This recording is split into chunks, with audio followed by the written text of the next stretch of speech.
Come on, Annie. Let's go to the movies.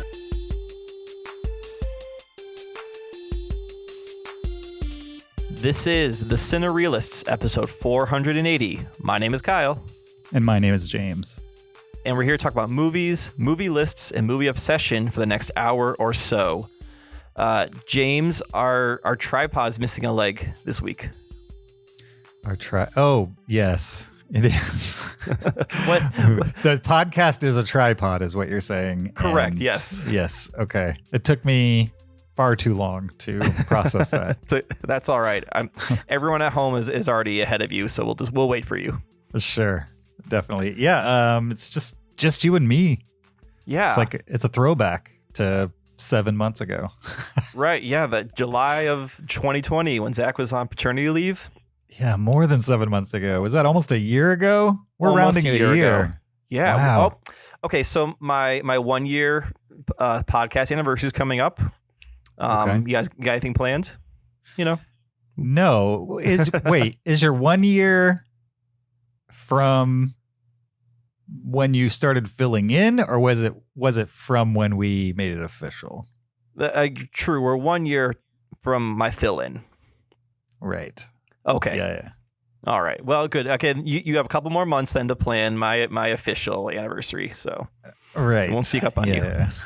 I don't remember what day you went official, though, but I know it happened somewhere in there. I think I found out after the fact.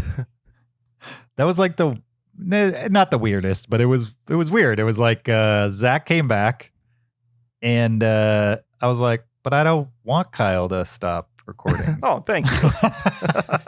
And so I remember Zach and I were texting, and I was like, why don't we just not let Kyle stop?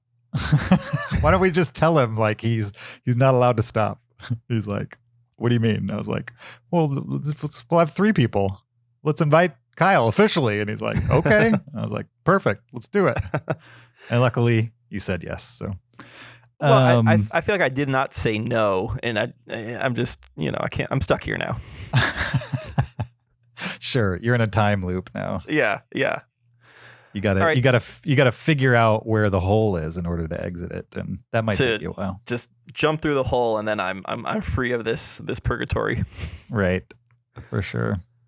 All right. So if a table has 4 legs, Mm-hmm. and a tripod has 3, we're 2 legs. What are we? Just stilts? A person? I don't know. I mean, I know there's such a thing as a monopod, which is 1, but I've never seen one that's just 2. I don't know. Duopod. I'm not sure that exists. No, that's right. That's a bipedal, like humans, Right. people that work on. So, Right. I mean, that might be the word, right? Bipedal? Or does bipedal mean you have to have movement involved? Or does it just mean 2 legs? I assume if you have 2 legs, you can also move with them. Mm-hmm. And you wouldn't call a 3-legged person a tripod, or would you? I've never met a 3-legged person. Would they be a tripedal? I would assume so. Yeah, if they can walk with that 3rd leg. Are we talking like a functional 3rd leg or just a little shoot off? Yeah, a functional 3rd leg is what I was thinking. Okay. Not a tail. Yeah, no, not a tail. No, I'm just talking like a little 3rd leg around the hip. It doesn't going to do anything. Sure. Yeah. This is what happens when Zach's not here. It gets weird, James. We talk about this for far too long. Definitely. What else is going on before we jump into this week? Let's see. Oh, I do have a quick check-in. Oh, okay. I think I do too, but you go first. All right. So my wife and I watched Ex Machina the other night. Okay. It was a rewatch for me, first time for her. Mm-hmm. And I asked her the crucial Cinereelist question. Mm-hmm. And what is that question, James? Spoiler alert for Ex Machina. You have Correct. not seen it. I'll try to keep it somewhat vague. There's a scene where one of the robots is given a knife, and then one robot whispers into the other robot's ear, and then a tussle between the whispering robot and a character happens in a hallway. And during the tussle, the robot that was given the knife walks towards the guy that the robot is tussling with. And in my opinion, the guy falls back onto the knife. Not like he's not falling backwards. He's like stepping backwards while the robot's stepping forwards. And so the knife goes into his back. So it's a passive stabbing in your opinion. It's on the robot side, it's an accidental stabbing. Okay. That's my conceit. But the big argument with Zach back when we reviewed the movie in 2014 was that the robot with the knife stabbed the guy because she was angry because she was abused. But the movie very, very clearly sets up that robot is not the same as the robot who's fighting back, that she does not have that agency, and she's programmed not to hurt humans. Like, it's clear in the movie that that's her programming. I having just watched it, I'm going to say it's clear that she's programmed not to hurt humans. It's clear that she's programmed not to have feelings of being abused, whereas the robot that's fighting back has that sentience. I will see what you're saying there. Yes, okay. Right, they are of a different intelligence level. Yes. Yeah. Especially when it comes to him. Yeah, well, right, because one robot he uses, as you said, he uses for himself. Mm-hmm. And the other one is more experimental. Well, okay, so I asked Megan the same question. Mm-hmm. And then she says, what is James talking about? Of course she stabbed him. Sure. I mean, she does stab him. I'm not saying she doesn't stab him. I'm saying she didn't intend to stab him. Okay, well, she's on the side of it's an intentional stabbing. Okay. And here is a piece of evidence that may sway you, which you probably forget. Okay. So after the stabbing robot looks at the human she stabbed, and he looks away, and then she grabs his head and turns his head so he's looking at her again, which is a very intentional thing. And I read that as like, look what I stabbed you. Look at me. Know who did that. Yeah. Right. But that means that she did it on purpose. She had the agency to make this choice to stab him. Wait, who turns his head? The robot with the knife or the robot with the sentience? With more the robot sentience? with the knife. Yeah, she's the one that turns his head and looks him in the eyes. I don't remember that. I've watched the scene like within the last 2 months, and I don't remember that. I'll have to look at it again. Yeah. Do you have it on 4K? I do. That's how I watched it. Yeah. I mean, I'll probably just look it up on YouTube. I'm sure it's on there, but I don't have to watch that scene again in 4K unless I'm watching the whole movie in 4K. But with the 4K, you can really see how her weight shifts. Sure. Okay. It's possible that might sway me. I don't know. We'll see. I've watched that scene probably 10 times and I don't remember that. But it might be because I'm blocking it. Well, you also might be really focused on the actual stabbing part and not what happens a few seconds later. Right. I mean, you just watched it. Did you pay close enough attention to notice whether she's actually thrusting the knife versus taking steps forward? I mean, so it's not like a, psycho stabbing. She's not going overhand. It's definitely an underarm thing, but she does move her arm forward. Okay. Yeah. I don't remember seeing the arm actually move forward. Like it moves forward while she's walking, but when she actually gets to the guy, it's just a step into it. It's not a step into it with an arm moving forward. But I'll review it. I could be wrong. It's subtle. Subtle as to not even be there? No, she is definitely actively stabbing him, but like I said, it's not like psycho murderous over the hand stabbing. Sure. The second time I saw that movie, I saw it when I was visiting London, and I saw it in an IMAX theater at a science center in London, and the technical advisor on the movie was giving a Q&A at the end of it. And I meant to ask him what that was about, and I don't remember if I actually asked the question or not. I don't think I did. I think I chickened out. That seems like a perfect right, because you knew that he would look at you and like you're crazy. No, he wouldn't be that crazy.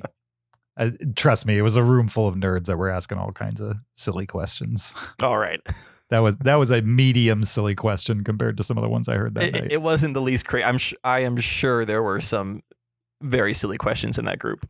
Right. But really who I want to ask is the director, who I'm blanking on. Who's the director? Alex Garland. Alex Garland. Because Alex Garland doesn't do things on accident. I think there's a good chance he'll not answer that question because he also does that. He also is like, however you want to interpret it is, good with me. But he's probably the man with the answers for sure. I'd be curious to see the I'll script. have to review it, but my theory is that the movie does such a good job at portraying these robots as things with feelings that when you see one that's not treated like a human, because they're not human, even the one that escapes is not human, and doesn't act like a human in the end. Acts like a robot in the end. Okay, well, I could contest that also.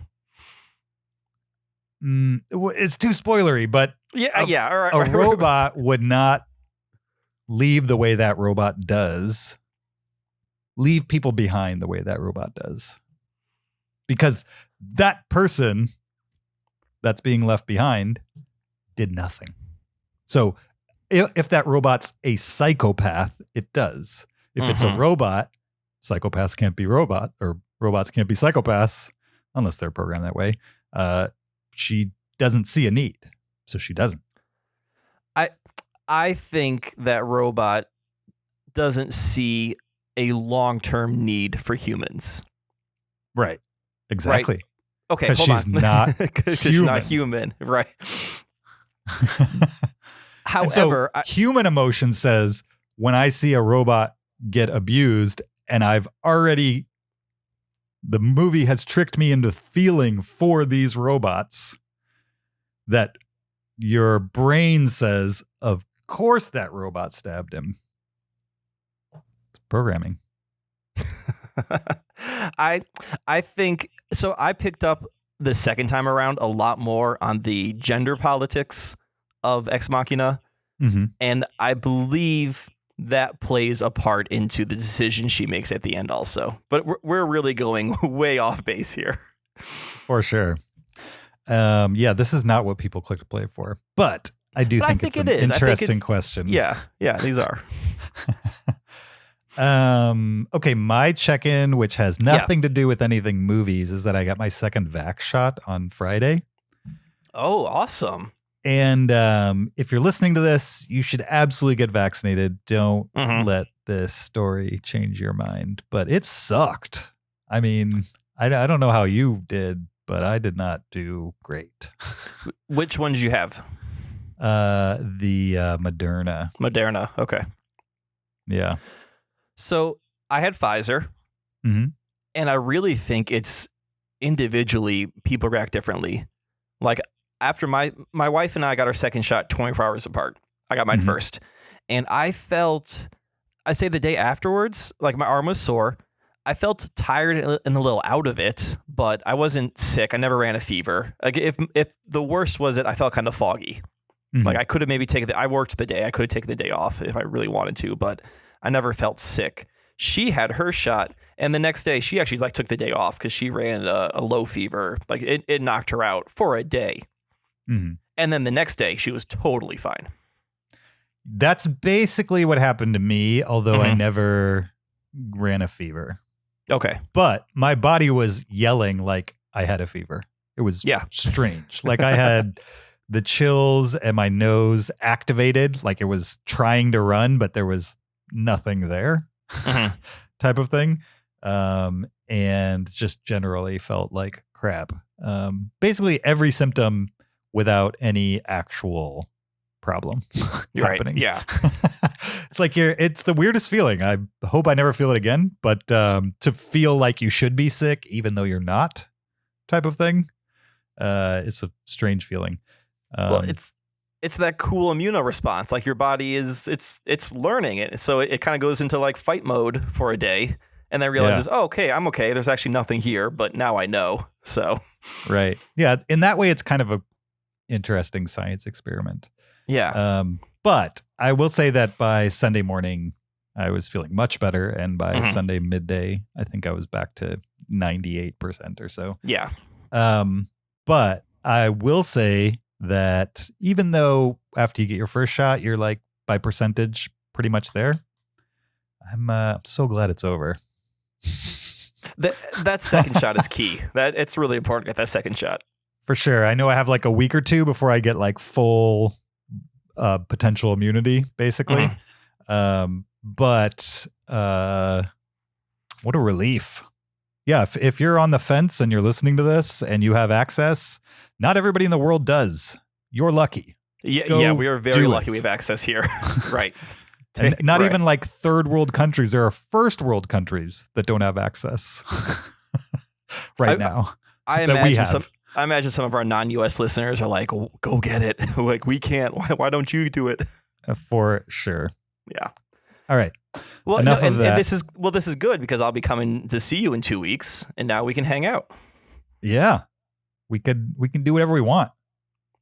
Anything we want to do. Yeah, we are immune from everything now. I could mention some things, but let's keep that private, Kyle. I don't want to know. You keep that to yourself. All right, sounds good. Let's jump into housekeeping. Video version. There's a video version of this podcast. It's on YouTube. Go to YouTube, search Cinereelists, REEL with an S on the end, and you can watch this podcast while you listen to it. It's fun. If you want to see, if you've seen a video version already, watch this week's because you'll get to see more of our background because there's no Zach. We have more room to play now, Kyle. We have more room. Yeah. I should have bumped it out to get all 3 posters behind me. I know. You really should have. It's too late now.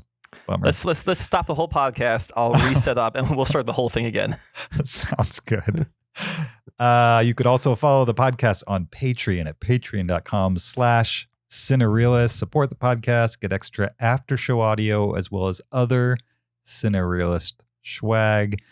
You could also leave us an Apple Podcast review on Apple Podcasts. We're on a campaign to hit 200 Apple Podcast reviews because that qualifies us potentially to be included on the Rotten Tomatoes tomato meter.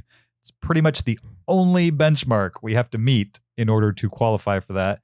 And because we went years without asking people, we're not quite there. So we need your help. Catch up. Yep, we're playing catch up on that category. If you haven't left us an Apple Podcast review, please do that. You ready to talk Army of the Dead, Kyle? Let's get into it. All right. It's a brand new movie. Just came out on Netflix. We're going to talk about it right after this clip.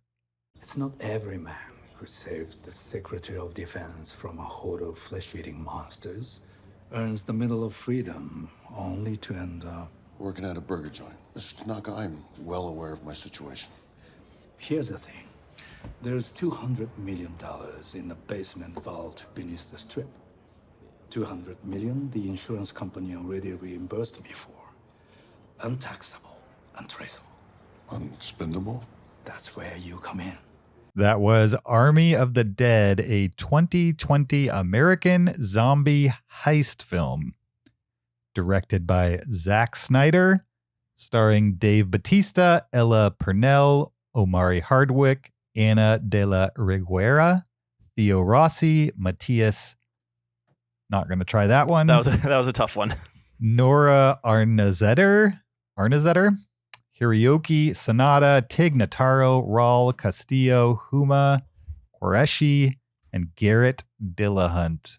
The official IMDb plot synopsis for Zack Snyder's Army of the Dead is: following a zombie outbreak in Las Vegas, a group of mercenaries take the ultimate gamble, venturing into the quarantine zone to pull off the greatest heist ever attempted. Not so sure about the greatest heist ever attempted part. Yeah, even the amount of money they're heisting seemed kind of low for what they were doing. That's what I thought too. Okay. I was like, this seems like not a lot of money to risk your life for. All right. Before we jump into it, Kyle and I agreed that we're not going to do a spoiler version of this review. Mm-hmm. We don't believe there's like any major plot twist that's not right there in the description on IMDb. There are certain characters who die and others that don't, and we won't get into specifics on that. And if you absolutely like to have no details about a movie, why are you listening to this anyway? But we might slip a detail here or there that some people might consider a spoiler, but I guarantee it's not going to be anything that will change your opinion of the movie in the long run. You just have to trust us on that. So with that being said, listen on or don't. The choice is yours. Kyle, what do you think of Army of the Dead? You know, I actually want to flip this back to you. Oh, okay. Because this seems like maybe more your kind of movie. So I want to hear your reactions first. Possibly. After we talk Army of the Dead, we're going to talk top 10 zombie films. I might have seen a few more than you, possibly. Yeah. I think you've seen a couple more than I have.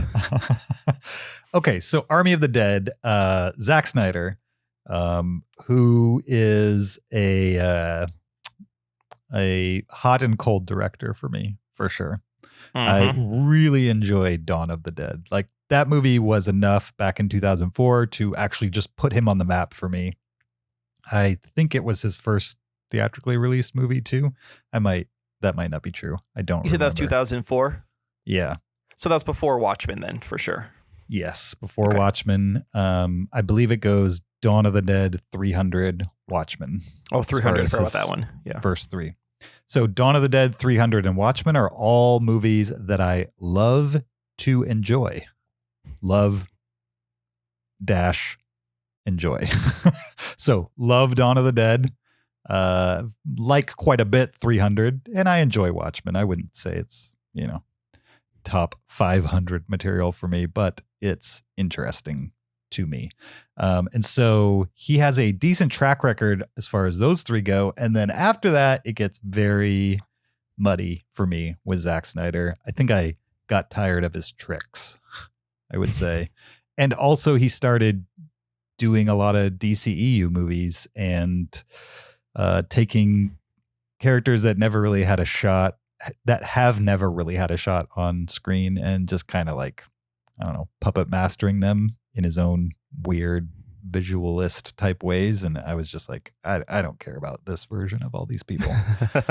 And so, yeah, so going into this, Dawn of the Dead, his 2004 version is probably my favorite Zack Snyder movie. So I'm like, yes, he's returning to zombies. Hopefully he'll return to form. And I didn't like Army of the Dead. I'll just put that out there.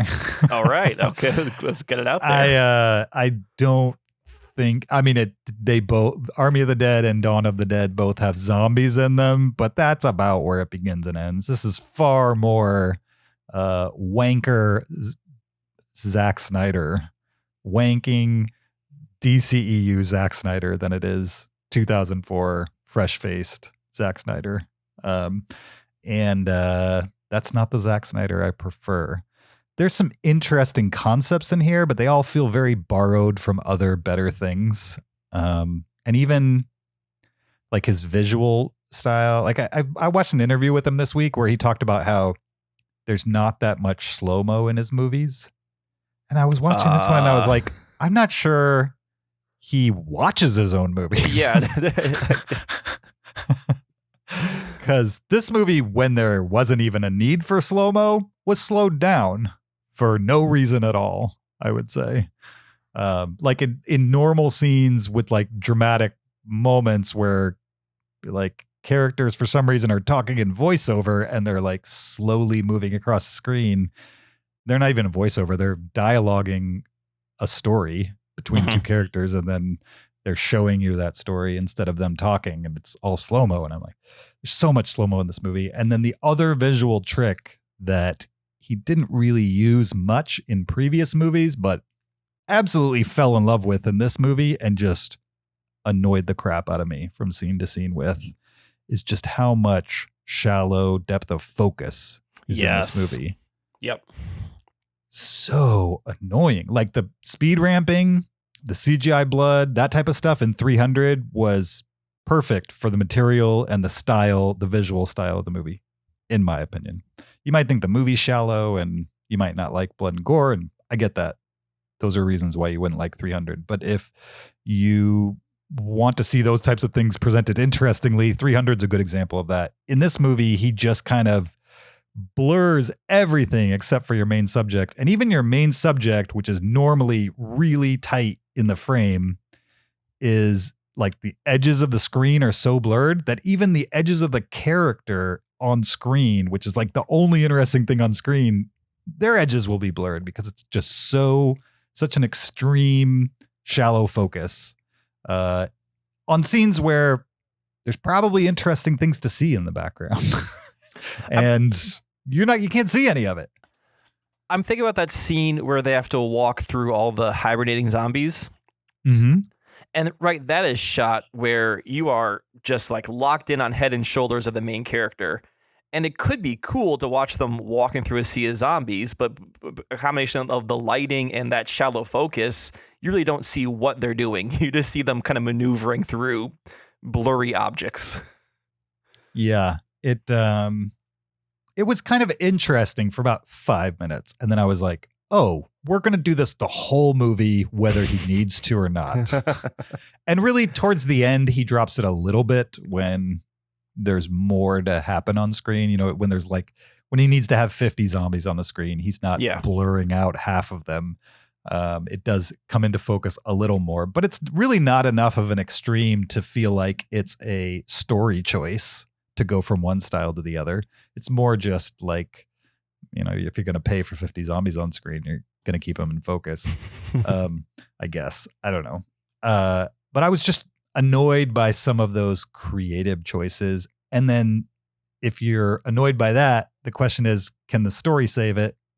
And the story was very basic, I would say, and uninspired, in my opinion.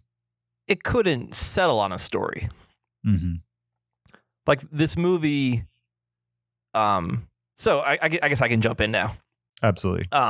And I'll say that zombie genre is not my favorite genre. Like, I don't get very excited about zombies. I'm kind of over it. Like, I was into Walking Dead until it got weird. We're obviously going to do a top 10 zombie movie, and there are some good ones. But for me, a lot of zombie movies focus on, like, gore and gristle, which I don't care for. Like, I don't mind blood. I don't mind violence. But when we're talking about, you know, people eating other people, that's just something I really don't care to see. And a lot of zombie movies are really dark because, you know, they're dealing with some sort of apocalypse where people are in awful situations, having to make one bad decision versus a worse decision. Like, there's no good choices, and they can feel very nihilistic at times. Mm-hmm. And this movie had both. It had a lot of people being eaten and necks being bitten into and torn out and jaws being removed, which I was like, okay, I really don't need to see that. And then it's bleak. Do you remember that opening? So there's the opening scene, and then there's kind of like the credits sequence where they sort of give you a history of the war in Las Vegas. Mm-hmm. And there's that scene where they're like walling off Las Vegas, and two people are trying to escape. And this is not a spoiler, happens in the first 15 minutes. They choose, instead of escaping, to stay in the unfinished portion of the wall, and then a container gets dropped on them. And you're like, why? Why does it have to be so bleak?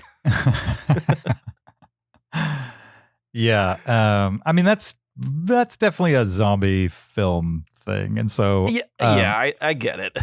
But I will say that that's a cliched zombie film thing. And really, like, the zombie movies that stand out play with those cliches. They don't simply just exploit them.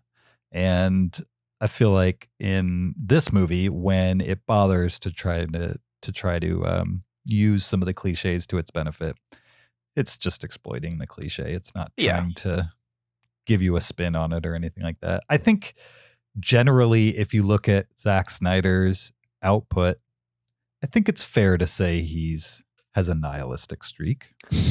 I would agree. And it worked for a story like Watchmen, which is a very nihilistic comic book anyway. Mm-hmm. And, 300 where men facing death. So, okay, it kind of worked there. But then, like you can... so this is supposed to be a heist movie, right? It's sold as a heist movie. Mm-hmm. And I was excited about that at first. But okay, zombie heist movie. This is a little different take on the genre. And the heist is kind of cliche. It's not even that clever of a heist because it's basically get a bunch of guns, run into a casino, crack a vault, and run out. Like there's no intricate planning. There's, because you're not planning against a smart creature, another human. You're planning against what's mostly a bunch of mindless zombies. Mm-hmm. But then it kind of drops the heist story because there's this whole other story about this smart zombie society, which really goes nowhere. Mm-hmm. Like it seems they have that to give you like a villain. Like usually in zombie movies, the main villain is usually man itself anyway. But right, like you're fighting against hordes and hordes of zombies. The whole point is you can't stop them. There's just thousands of them coming at you. But this movie has to have like an actual alpha villain, and I was not sure why that was needed for this, what was supposed to be a heist movie. Yeah, I agree. I think it could have been more interesting if you saw them like try to plan out how to move the zombies around so that they could get to where they needed to get, like what kind of ingenuity they can create as far as that's concerned. I mean, the movie's kind of more interested in being like an aliens movie, like Jim Cameron's Aliens, where it's like, let's get a ragtag group of Marines, although none of these people are actually Marines. They're like normal people who are good at killing zombies, evidently. And, give each one of them their own personality tics and just kind of throw them into action sequences. And it's a formula. Mm-hmm. And it's been done before. And it's been done better. Yeah. Maybe hasn't been done in Las Vegas in mostly broad daylight. So maybe the setting's a little different, and you could substitute the aliens who are decently smart in Jim Cameron's Aliens for the smart zombies in this type of thing. Yeah. I don't know. I'm not going to say I was disappointed because I was disappointed by Zack Snyder a long time ago. I'm more looking for redemption and expecting disappointment at this point. I also this week tried to watch Zack Snyder's Justice League cut and got about an hour and a half into it and decided, I think I'm good. Oh, you didn't finish it? I did not finish it. Oh, interesting. Maybe I will someday, but I wasn't paying attention because it wasn't keeping my attention. So I actually just watched it last week, but I had to watch it over several sittings. Were you trying to watch it in one go? No, I was going to go 2 hours and then another 2 hours. I didn't even make it the first 2 hours. I would go shorter than that. Go like 2 parts at a time. Okay. You That's think like it'll keep my attention if I restart it that way? I think it's more digestible, and it breaks up the Zack Snyderness of it, the whole thing. Yeah. Yeah, it's a problem if you have to watch something like that, in my opinion. Oh, yeah. I mean, just to keep yourself involved. I feel like we're going to get into Justice League talk here. I would say Justice League is not a successful movie, but as a staring at screen experience, it's successful. Interesting. Or it works. Yeah. The other thing that annoys me with Justice League as it relates to Army of the Dead is the 4x3. Like, what is the point? I don't understand why Justice League needs to be 4x3. Also, why I don't understand why the shallow depth of focus has to be in Army of the Dead. Like, there's no artistic reason that I understand as to why Army of the Dead needs that shallow depth of focus. Just like I don't understand why Justice League Snyder Cut needs to be 4x3 when it wasn't filmed 4x3. Like, people who make movies with the intention of them being 4x3 film them 4x3. Lighthouse filmed 4x3. Oh, I didn't know if Justice League was not filmed 4x3. No, because it wasn't 4x3 when what's his name Joss released Whedon. it. Interesting. Yeah. So the one thing good I can say about Army of the Dead is that I wasn't completely bored by it like I was with Justice League. I do think it kind of moves somewhat fast. The daddy issue stuff was kind of annoying. Yeah, that was annoying. The whole very daughter thing obvious that the daughter's in the wrong. What was her plan? What do you mean? When she leaves the group to go on her own separate rescue mission? Mm-hmm. So her plan was to enter the zombie base with a handgun and rescue people? Yeah, it wasn't very well thought out. Like, she got lucky that something else happened and they all got pulled away. But I mean, and she's not a soldier. She's this 22-year-old volunteer. Yeah, that I thought was silly. It didn't really bother me. What bothered me is, and they set this up in the movie very early, it's not spoiler, is like she's mad at her dad because her dad had to kill her mom, right? Yeah. That's the only reason they give you as to why they're not Her really on zombie speaking mom. terms. Her zombie mom. Yeah, it's not like I Her had to kill her. father had to kill her mom because she was a zombie. Correct, yeah. And now she's Which lived is in that this bleak world. nihilism Yeah. Now she's lived in this world where like all kinds of families had to do that. Like you live in a world where when somebody dies, you have to kill them when they become a zombie. Like, she hasn't learned this yet. She hasn't forgotten her father for doing the thing he had to do to save the two of them. It's like, I don't believe the conceit from moment one. I don't believe the conflict between those two, because to believe that is to believe that she is stupid. You know what I mean? Which she's not. Yeah. Right. Or doesn't have the ability to learn, and she's not presented that way. And yet, are we stupid? Because we all think she should have moved on from this and accepted that like he actually did the right thing, because it's very obviously the right thing that he did. Yeah. There's moments in the movie where I'm just kind of like, I mean, all the puzzle pieces are here, but they're not very well put together. No. Well, I think that's the issue with Zack Snyder is he has 8 ideas, mm-hmm. and he can't let go of an idea. Yeah, he's got to do all 8. Right, he's got to do all of it, but he also can't keep making 4.5-hour movies, so he has to do all 8 in. But this movie's 2.5 hours, which I saw that runtime. I'm like, this is a zombie heist movie. Why do we need 150 minutes of this? Yeah, because we like in the opening sequence, Mm-hmm. which Zack Snyder's kind of famous for. Some of them are great. Some of them are, I don't know what the term is. Masturbatory. I don't know. Well, you're using wanker before, so sure. So in this, Zach's not here, and the language just goes out the. Those aren't curse words. They're maybe not curse words kids want to hear, but okay, I'll tone it down.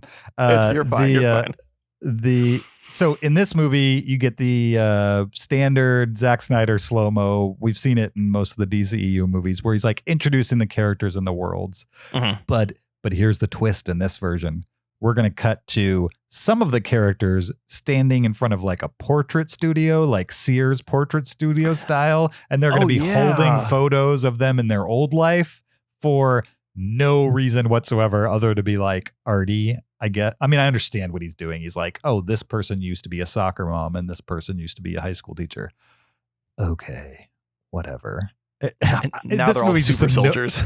It annoyed me very early on and then proved me right over and over and over again. Can I tell you the one great thing about this movie? I would love to hear a great thing about this movie, yes. Tig Notaro. She is great. And oddly not really there when they filmed it. Well, yeah. So if you had not, right, just the background, it was Chris D'Elia was originally the helicopter pilot. Oops, wrong button. D'Elia. D'Elia. Oh, I see. You're for the Chiwetel Ejiofor. Let's hear it. Yep. I have to find it first. Oh, wait. Chiwetel Ejiofor. Thank you. Excellent. All right. We're waiting for that one. I read all these names. I don't watch TV. I don't hear these names. So I'm just reading them and guessing as I go. Sure. D'Elia. Is that how it is spelled or pronounced? Chiwetel Ejiofor. D'Elia. I'm asking is D'Elia. Thank you. All right. So Chris D'Elia was originally this movie. And he was held accountable for his actions, as he should be. Mm-hmm. So Tig Notaro replaced him. And then she filmed almost all her scenes on green screen. And then was just digitally added into this movie. And if you had not told me that, I would have not known that she was not present when this movie was made. I thought she was nearly seamlessly added to this movie. Absolutely. I mean, I knew when I was watching it. Yeah. And in the beginning, I was looking for the seams and not seeing them. And it was so good that I forgot to keep looking pretty much. And not only that, but the character fits Tig Notaro. Yes, her dry humor was perfect for that role. Her dry humor, her size, like literally her body size. She's so much smaller, especially when compared to Dave Bautista. Who's enormous, Yeah, who's just a Hulk of a person. Those two combined, the dialogue where she's talking about where people rank in like how important they are to the mission. Was perfect. And I don't know if that was dialogue that Chris D'Elia also performed, but having Tig perform it was as if it was meant to be, basically, in my opinion. She was by far the character that annoyed me the least, I would say. I would agree, yeah. Her, Dave Bautista's female kind of sidekick, I liked her as well. They didn't give her much to do, which is probably why it didn't annoy me. The British safecracker didn't annoy me. The guy with the chainsaw didn't annoy me. Dave Bautista had, whenever he was dealing with the daughter, I was like, oh, this is not working for me. Yeah, this doesn't matter. Yeah, I don't blame him necessarily for that. Yeah. And whenever the zombies were on screen, it was kind of like, okay. Yeah, there was not a lot of new zombie action in this movie. It's a lot of machine gun shots to the head, which is how you take out a zombie. Yeah, it's fine. I was never, not that zombie movies have to have scares in them. This is not a scary zombie movie by any stretch. It's an action movie that happens to have zombies in it. I mean, it's R for gore and gristle. And even that is kind of cartoony on some level. Not completely, but mostly. Yeah. If you can watch Walking Dead on TV, you can absolutely handle everything that's in this. I mean, this is a little bit more intense than Walking Dead, but Walking Dead has its moments. I disagree. Because in Walking Dead, when people die, you feel it. Because you most of the time actually care about those people. True, yes. In this one, you're just like, okay. I mean, they just start dispatching people and it's like, okay. Okay, visually, it's more gory than Walking Dead. Right. Yeah. Right. But as far as intensity, see, to me, gore, I can get grossed out by it, certainly, if they go too far. And I don't like movies that the reason why people like them is because they're gory. It's like, because I don't like CG movies that suck, but they have great CG. Who cares? Why would I like gory movies that suck, but they have good gore? Who cares? In my opinion. If you like that, whatever. But yeah, I might get grossed out by it, but I don't necessarily get turned off by it if the story's good. But to me, this was less of a gore movie and more of like a visual, like getting into Zack Snyder's head visually. Mm-hmm. Yeah, it's not a place I enjoy anymore, evidently. He was his own director of photography, if that says anything. Yeah. And they're going to make plenty of money. They're already planning an anime series and a prequel movie that's already filmed. We should see that either by the end of the year or early next year on Netflix. So this is going to become a thing, like the Army of the Dead franchise, for lack of a better word. And great. I think Zack Snyder is entering Michael Bay territory for me. Yeah, that's possible. Like, he has his style, he has his way of doing things, and I just don't really care anymore. Like, he's got some that I tolerate, some that I like, and the rest I'm just don't want to touch. Yeah, I think I'm in that zone as well. I'm maybe in the zone where I have to hear that something he's made is actually good in ways that it's never been good before. Mm-hmm. And then I'll be like, okay, I'm excited about this again. Yeah. Not saying I won't see everything that he comes out with, because I probably will. You're not looking forward to the next Zack Snyder movie. No, unfortunately not. But I've felt that way for a while. It's not like this is the first one. I've felt that way since Batman v Superman. Yep, never saw that one. Yep, you're perfectly fine having not seen it. I have watched Wonder Woman 84, parts of Aquaman, Justice League, Zack Snyder Justice League, I should say, and I'm done. Like, I'm good. I don't need any more of that DCEU. Mm-hmm. Yeah, I mean, Wonder Woman and Aquaman, to me, and maybe Man of Steel. I think technically Man of Steel is included in all of this. It is, yes. Which Man of Steel was a Zack Snyder movie. Mm-hmm. But it was tame. Like, he didn't do some of the things he's been doing with the DCEU movies lately, and this one, where he just kind of like has no guardrails or no, I don't know what it is. But he really has like a blank check right now. Yeah. Why is that? Why does DC or these other companies look at him and say, well, if Marvel made these movies, they'd make twice as much money. And while his version made plenty of money, we're going to accept that as him doing a good job. Yeah. No. Under different tutelage, DC could be huge, matching, if not close, to what Marvel does under the right guidance. And okay. So participation prize to Zack Snyder, and now he gets to go do whatever he wants with anything else. It sounds like DC is done with Zack Snyder. Like, they did Justice League. They said, thanks for your service. We are not doing more of these other cuts of movies, Suicide Squad, David Ayers, so stay out of my way. And we are just moving on with the DCEU, whatever you want to call it. Yeah. Hopefully they'll become more one-off style, like, the Robert Pattinson Batman. Mm-hmm. Or Joker.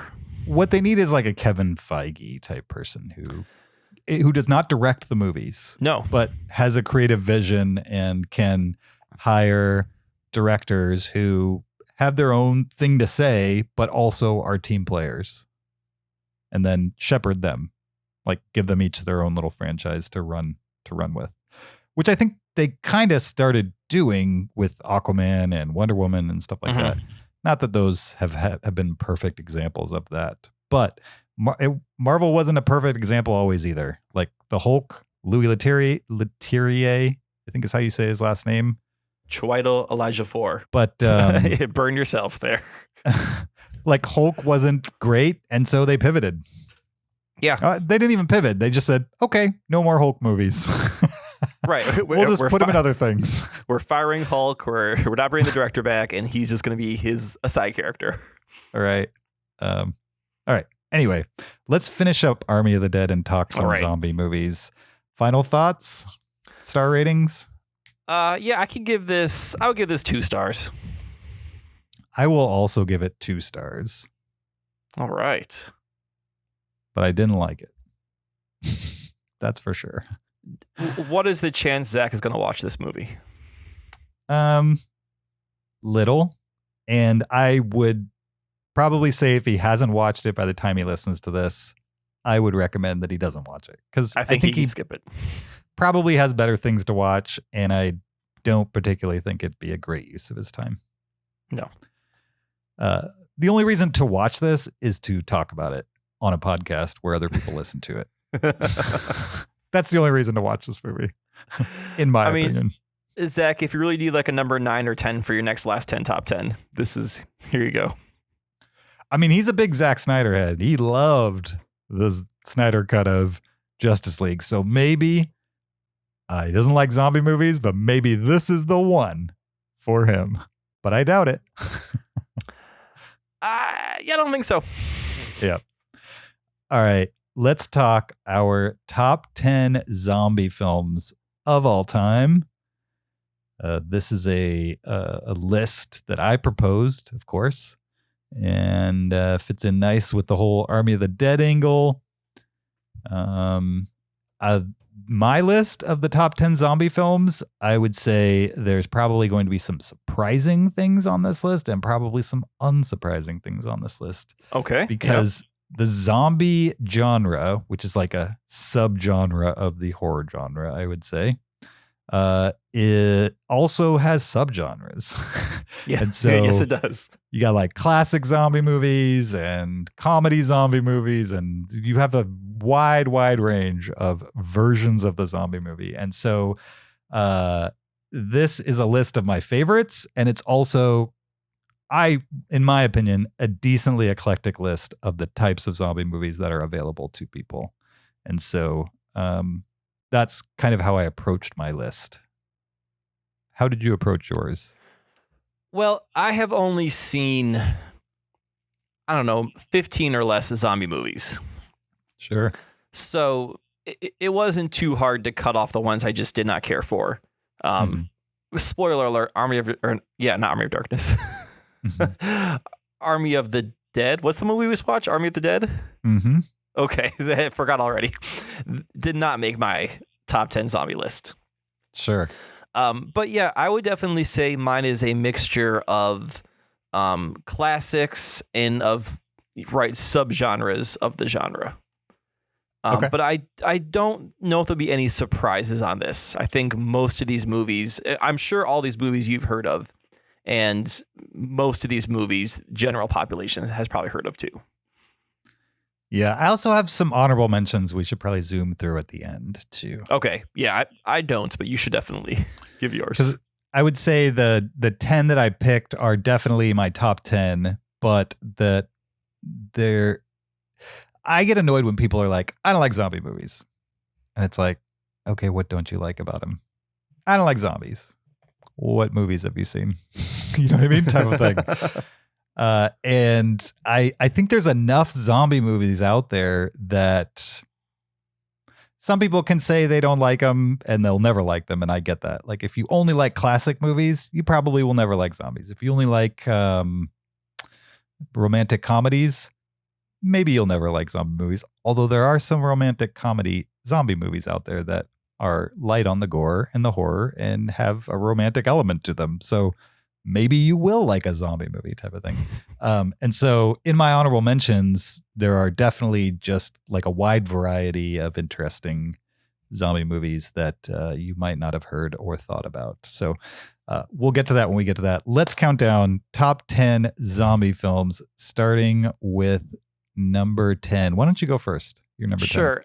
I just realized my number 10 is a vampire movie, not a zombie movie. Run with it. All right. Well, my number 10 favorite zombie movie, which I don't think the zombies in it. Can I guess it?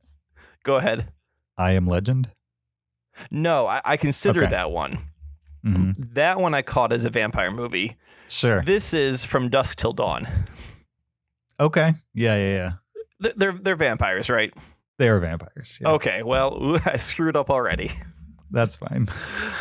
This is is it written by Tarantino and directed by who's his partner? Robert Rodriguez. Thank you, Robert Rodriguez. Yeah. And it's starring George Clooney and Quentin Tarantino. And they play two criminals. And this starts very much like a Tarantino movie where I believe they rob a bank or they do some sort of like, stick up robbery somewhere out in the sticks. And they kidnap a family with Juliette Lewis playing the daughter. And I can't remember who all plays the family. And they're in this RV with this kidnapped family. And they happen upon a roadside bar. And they said, okay, we're going to kind of hold out here for a while. Well, it turns out that this roadside bar is actually a den of vampires, not zombies. And what starts as sort of a heist kidnapping movie then becomes now a supernatural, like horror gore genre film. And it's fun. It definitely has a lot of biting in it, which I remember. And a lot of interesting looking. These aren't just like, I guess now vampires. These aren't just people that have sharp teeth. They actually like morph into these big creatures who are also vampires. But it's also it gets really long on kind of the blood and the gore in that back half. So it was not my favorite. But it took a genre twist I did not expect whatsoever. Sure. Yeah, and they're vampires, but they act kind of zombie-ish. I could see how you could get that confused. Yeah, how could I confuse them? I think I was Googling too, like zombie movies, and this one popped up on some lists. So I'm not the only person who was confused by this. Yeah. But if I need a slot on a number 10, we'll go World War Z, because that's one I could think of on top of my head, which I didn't care for. Okay. Well, as I talk, maybe I'll remind you of another one that you've seen. You can slot it back out with something else. If that works. My number 10 is from 2016. It's a British movie titled The Girl with All the Gifts, which is great. You should check this out. I think you might like it. It's post-apocalyptic. It's kind of like science fiction / horror movie. And society has collapsed. But they've figured out that it's one of these virus movies where it's like virus zombies as opposed to bite and transmit zombies. Although if you're bitten, it gets transmitted type of thing. So they've figured out that children are being born with the virus. So they're able to control it, essentially. So they've figured out that these young children are being born. They already have the virus in them. But they can not just attack their fellow man.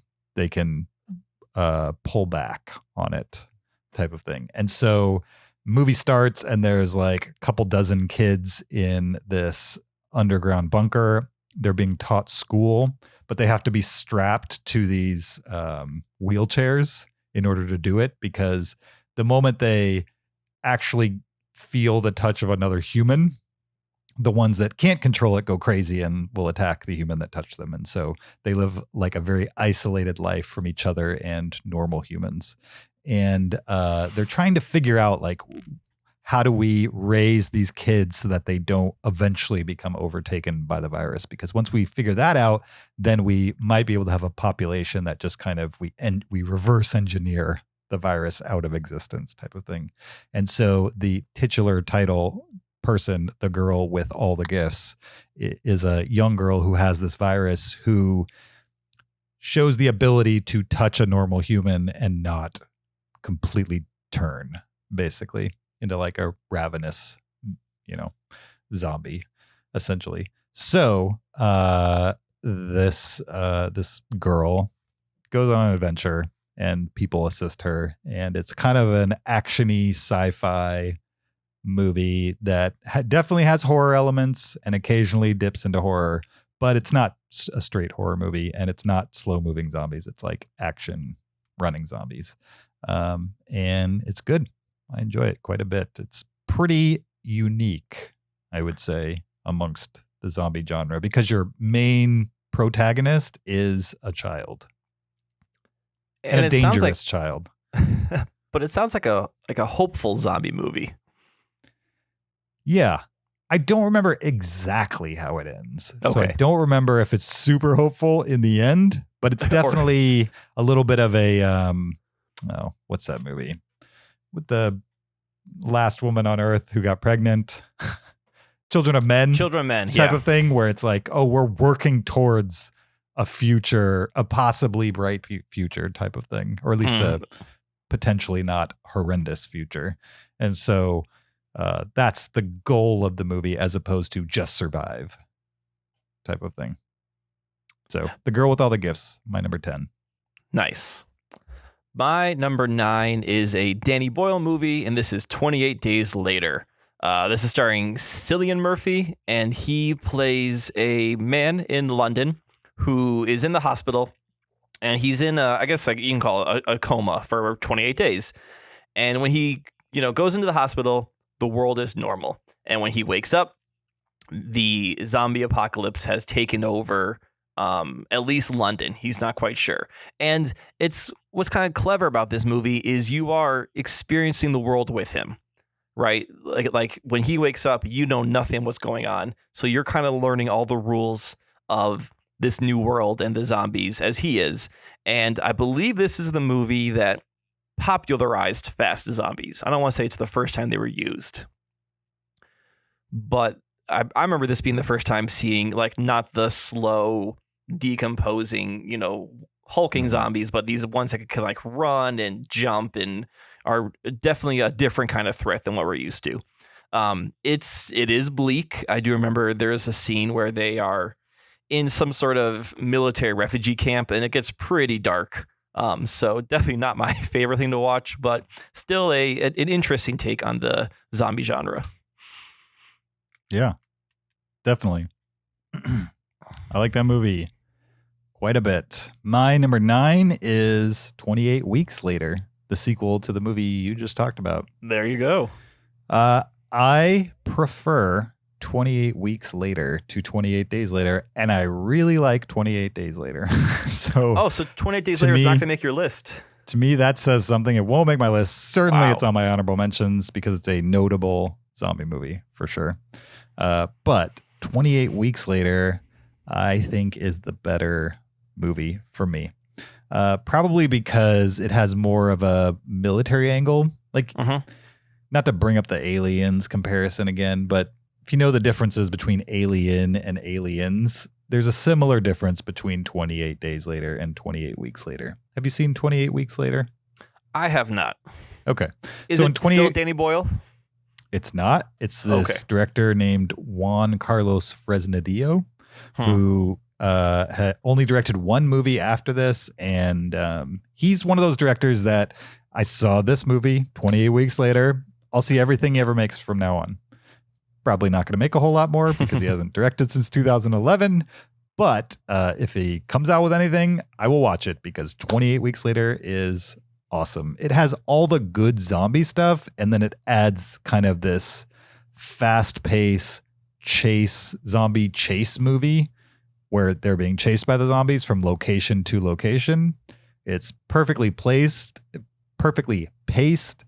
And about 3/4 of the way through the movie, you kind of end at a city where there's like a siege, where they're like protecting the city. And so it kind of morphs from one movie into another right around the time you might be getting a little bored with the chase. Yeah, so 28 Weeks Later, interesting movie, different from the first for sure, like a different style. The first movie is very quiet.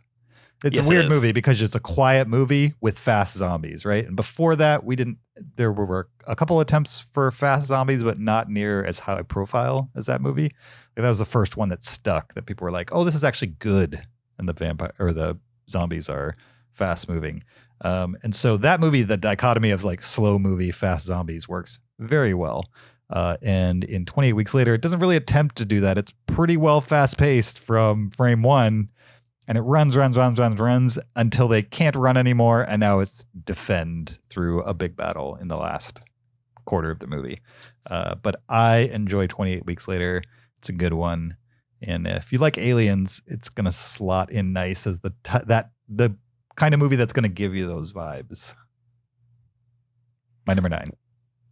Well, as you probably know on me, I prefer Alien/Terminator to Aliens/T2. So maybe it's not up your alley. Yeah. But I still like Aliens and Terminator 2. They're not bad movies by any stretch of the imagination.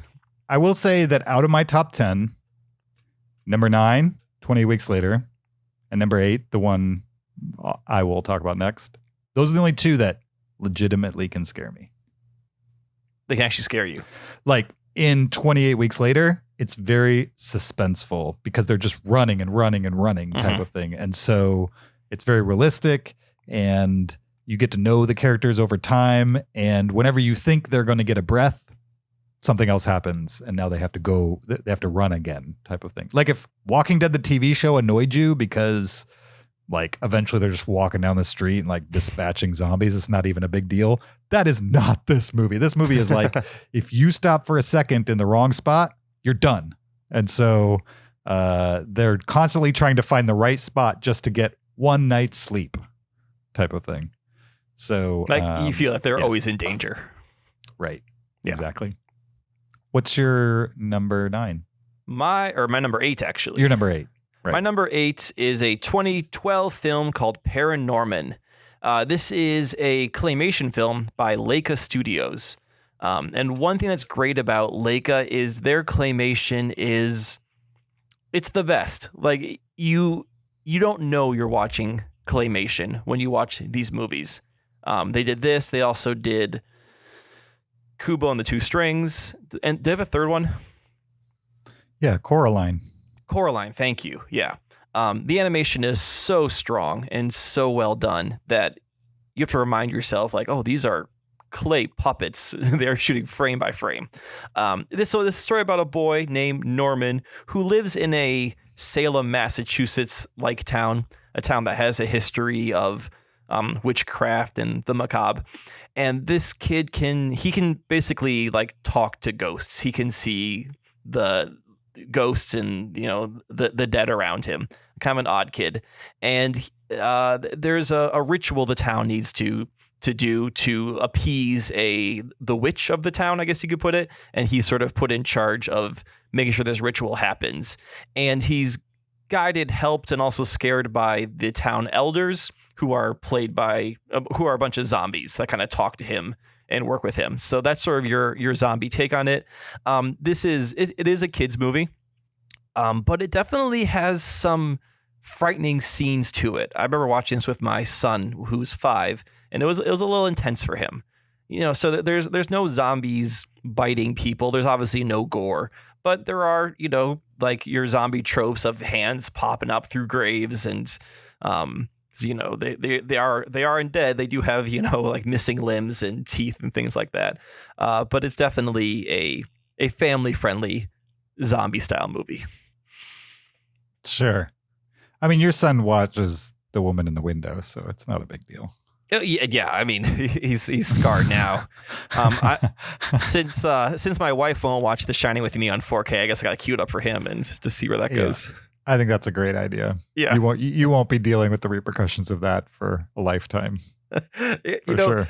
Surprisingly, that Woman in the Window thing has not come up because he saw probably the worst moment for a kid to see of that movie. And I was like, where is this going to go? Like, we have nightmares, nothing yet. So maybe I should be concerned, but I don't know. Good news. Yeah, I would check his sketchbook from now on. Make sure there's... definitely. All right, my number 8, again, the second movie and the only other one that can legitimately scare me is from 2007. It's Wreck, which stylized is like the brackets, like where we're recording. If you were recording in a camcorder, it's like brackets with a dot and then the word Wreck capitalized, as if you were recording through a camcorder, because the conceit of this movie is that it's filmed first person Blair Witch style. And the setup Oh, the Wreck that I'm talking about is not the US remake of the Wreck. It's the Portuguese, I think. I don't know. It says Spanish found footage horror film. I don't remember if it's specifically. Yeah. Doesn't matter. Well, anyway, Spanish and Portuguese are two different things. So they are, for sure.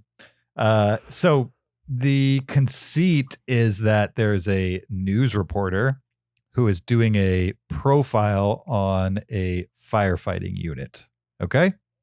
And so she is going to follow them over the course of their third shift. And like anything that happens that night, she's going to travel with them and get the footage and then cut it into a nice little puff piece for the firehouse type of thing.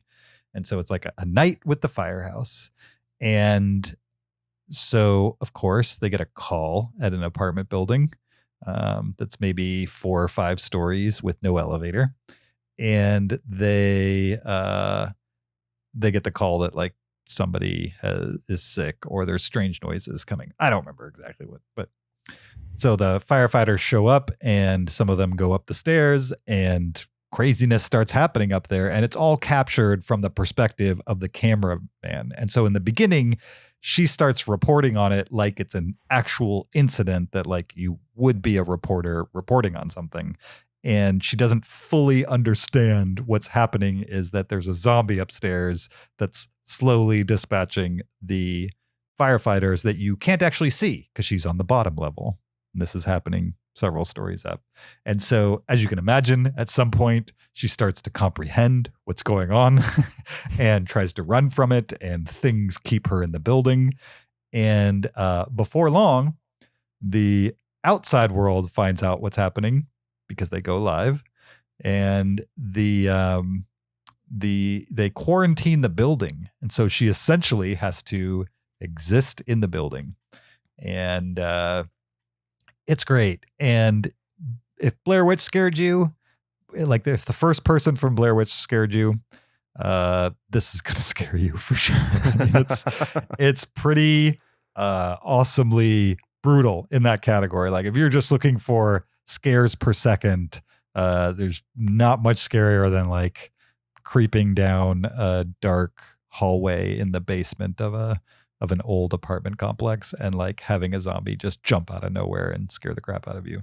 It's great. And then on top of that, they're like chasing you down hallways where you don't know when the next one's going to jump out in front of you. It's awesome in many ways and very well acted and super low budget. It's also a movie that you can watch and think, this is so effective, and they spent nothing on it, which is awesome. Like it's a magic trick, really. The movie spawned at least 2 sequels and an American remake. The American remake is fine, but not as good.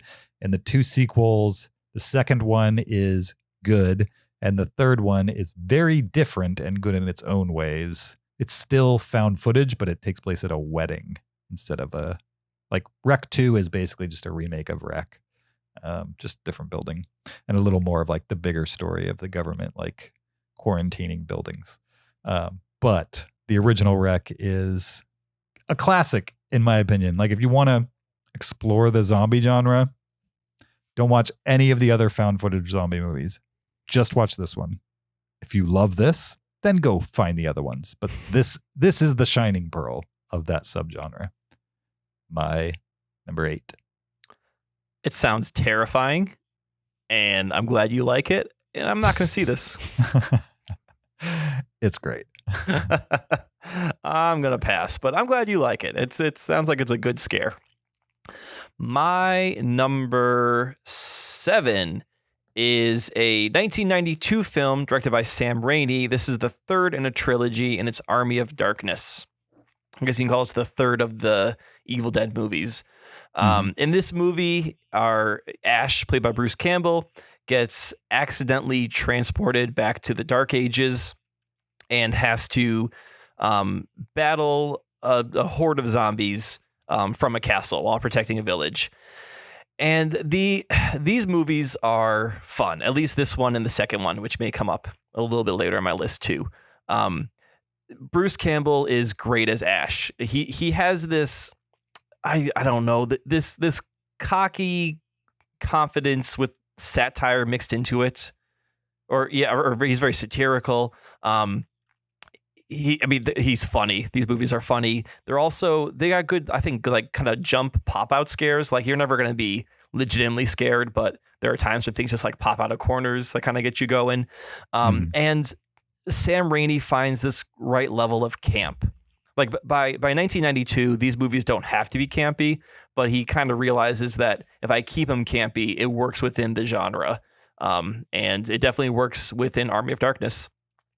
This is one of these movie posters, VHS covers that's like burned into my brain for being a kid and going to the local video store and like perusing the shelves.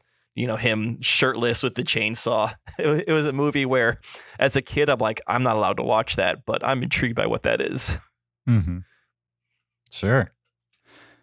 Yeah, it's a good one. I like that one as well. I like all of these for the most part. That's good. Yeah. No, I mean, your list is definitely, this is your solid top 10, where mine is, here are 10 I could think of. My number 7 is from 1978. It's the original Dawn of the Dead, which is a George Romero movie. Have you seen this? I have. All right. It's probably coming up then. It may make an appearance. Yeah. All right. It's great. It's a movie that does have gore in it, but it's so dated that it's like kind of silly when you see it on screen, I would say. Maybe if you're younger, it wouldn't play as silly, but as an adult, which is when I watched it, I was like, this is not realistic. But it doesn't matter with this movie, whether it's realistic or not. It's more, what I like about this movie is the commentary that it bakes into the zombie concept. Like the idea that zombies aren't just mindless killing machines, they're mindless killing machines for reasons. And those reasons, as the movie hints at without clobbering you over the head, is like consumerism and brainwashing to an extent type of thing. It kind of makes the subtle comparison to people even that aren't zombies acting like zombies. And so when you turn into a zombie, it's just an extension of what you already were type of thing. I think that according to Romero, that was intentional, and it's very well communicated within the form of this late 70s horror movie. And I think it brought like there's a couple of milestones in the zombie genre, and this was probably the last milestone, possibly. Like the last time that the zombie genre actually had something added to it that I think made it a bigger thing than it originated as. Like if you look at vampires, I don't think vampires have had their Dawn of the Dead moment where you're like, oh, there's a bigger story you can tell with vampires about society. They just never got there. They're individual stories about this vampire or the people around that vampire, or that, you know, you can revolve it around, but you can't tell a bigger story using vampires, or nobody has yet. No one's figured that out. That works for me. Whereas with original 1978 Dawn of the Dead, Romero did it. He did it well enough that enough people saw it and it stuck. And from now on, when I watch a zombie movie, I don't have to have a bigger commentary, but if you can slide it in and do it well, I'm ready for it because I've seen it done well before. So my number 7. Wouldn't it have been great in Army of the Dead if like the zombies were drawn to the bank vault? Yeah. Like that's the commentary. It's like, you know, they have to get this whatever from the vault, but the zombies are also, they're drawn to money or whatever, or, you know, they're drawn to the casino for some reason. And then that's kind of your commentary. And that's the problem, is they have to lure them out of the casino in order to get to the money. Like that would have been a cool reason to like have them go after zombies or try to trick them into moving or something like that. There's also in Army of the Dead, not to go backwards, but there's like this constant running commentary, at least in the first part of the movie, where they're like, these leftist activists don't want to nuke the city because zombies are people. Right? Didn't you catch that? Like every now and then they would make little comments like that. Like and I was like, where are we going with this? And then they didn't go anywhere with it. They kind of drop it. And Well, I was like, yeah, I why? mean, something happens with the nuke, but I don't want to spoil it, but that's just kind of things happen. There's no progression to it. Yeah, Also, I don't want Sean Spicer to become a thing. for sure. Like he was in the administration. He had his Dancing with the Stars moment. I want to be done with him now. And now he's like in this movie. Why? Why are we putting Sean Spicer in movies? Like, it's done. No more. Yeah. Not only does he not need to be in movies, but I don't like the idea of like him getting a life bonus for being a hole. I don't want to reward what he did. Right. Yeah, I could agree. Exactly. So shame on you, Zach Snyder. For sure. All right, moving on to our list. Right. My number 6 is directly related to Army of Darkness, and this is Evil Dead 2. The second Evil Dead movie. Now, I did not include Evil Dead on my list for 2 reasons. One, Evil Dead that is a student film. Like, it's a movie. It's feature length, but the quality, the acting, the effects, everything about that movie screams this is a student film. And Evil Dead 2 is essentially a partial remake of Evil Dead. Mm-hmm. It's a better version of Evil Dead. Right, yeah. It's Sam Raimi was able to have some money and say, okay, I want to make Evil Dead again and then do more with it. So it's got the almost exact same cast. I mean, Bruce Campbell's back. It has the same setup where they go to the cabin in the woods. There's the trees. And then it dives much more into the Cryptonomicron and all that. And one of the best parts of Evil Dead 2 is Bruce Campbell and his hand. And if you don't want to see this movie, that's fine. At least Google like Bruce Campbell Evil Dead 2 hand scene, because that is some next level physical comedy when his hand gets possessed and how he interacts with his own hand. It's great. It is awesome. Mm-hmm. It also brings in the chainsaw, the shotgun, sort of all your Evil Dead tropes. And then I think this movie brings in a lot of, you mentioned Dawn of the Dead kind of being moving the genre forward. I think Evil Dead 2 also moved the genre forward by introducing like chainsaws, shotguns, adding comedy to the zombie genre. Mm-hmm. Yeah, I can see that. It's maybe among the first to do that. Yeah, for sure. I mean, these movies they're pretty close to each other. And I mean, this is 87 and you said Dawn of the Dead was 84? 78. Oh, 78. Okay, yeah. So a decade apart there. Mm-hmm. This also has another movie poster VHS cover I remember as a kid. If you remember what it is, it's a skull. It's like a side profile of a skull, but the skull's got human eyes, and the human eyes are looking at you through the cover. I'd probably recognize it if I saw it, but I can't visualize it. Right Okay. now. It's another one where I was like, that's a cool cover, and I am not allowed to see that movie. And then you watched it. Eventually, yeah. Sure. My number 6 is from 2009. It's Zombieland, which is a pretty well-known movie. If you've seen any zombie movie and you wanted to keep it lighthearted, it's probably Zombieland, I would guess. I enjoy the movie. It's very well made. The sequel is not good, and it really tries to be the original. And it's a movie that just feels like it's trying too hard constantly, and that's not a good look, I would say. You know, when somebody is like trying to talk to you, and you can just sense their desperation for you to like them. That's how this movie plays to me, is they're just like, please like me. And I'm just like, I'm over you. But Zombieland, the opening sequence is great. Yes, it is. With Mark Zuckerberg. He's like in his apartment, macking on a girl. She goes to the bathroom and comes back a zombie. You remember that? Yeah. It's amazing. And the movie goes from there, and it's funny. It's interesting. It's a good tonal mix, and it has a couple of surprises along the way that aren't necessarily always tied to like a death or anything like that. It has like as many funny surprises as it does like scare surprises. And none of the scares are like huge. They're just like, jump scares that are fleeting, not prolonged. Is it PG-13? It might be. I don't yes. Know. I mean, it's. I remember, right? It's not horror. It's definitely zombie action comedy.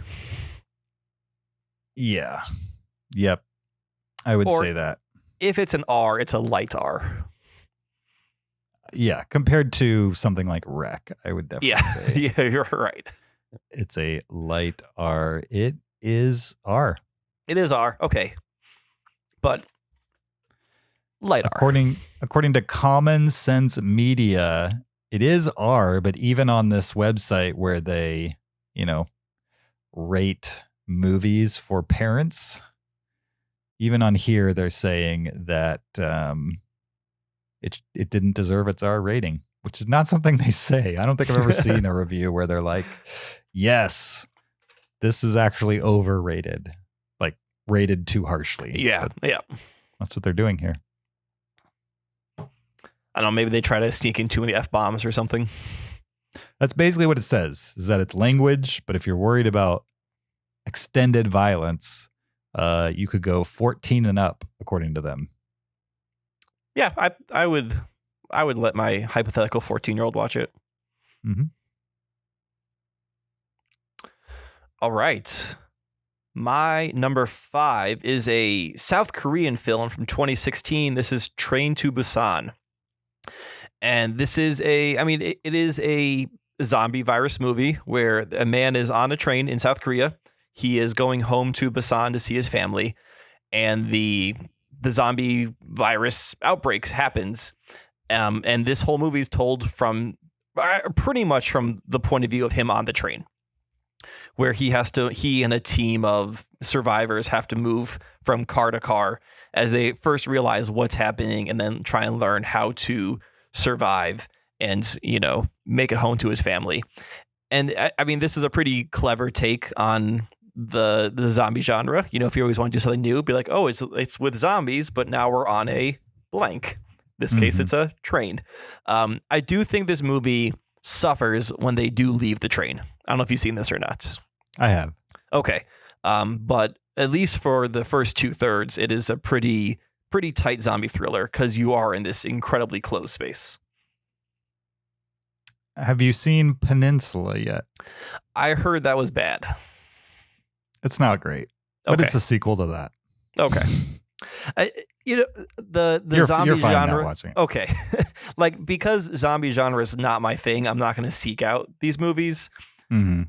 Train to Busan, I heard, was like a legitimately good movie that was also a zombie movie. Hence why I checked it out. That's a good plan if you're a casual zombie person. Yeah. I would say. I will watch good zombie movies. I will watch good movies that contain zombies. We'll put it that way. Gotcha. Train to Busan was on my honorable mentions, and the only note I had was wall-to-wall CGI zombie action done right. Yeah, I agree. If that's what you're looking for, that's the movie to watch, for sure. My number 5 is from 2016. It's Pride and Prejudice and Zombies, which is based on a book. Have you seen this? I have not, but if this is a good movie with zombies, let me know. Well, it's my number 5, so take that for whatever it's worth. I don't know. Pride and Prejudice and Zombies. One, it's a zombie movie that's not set in a post-apocalyptic society. It's not even set in a modern society. It's set back in the time that Pride and Prejudice is set. Not only is it set back in that time, it's set amongst those characters.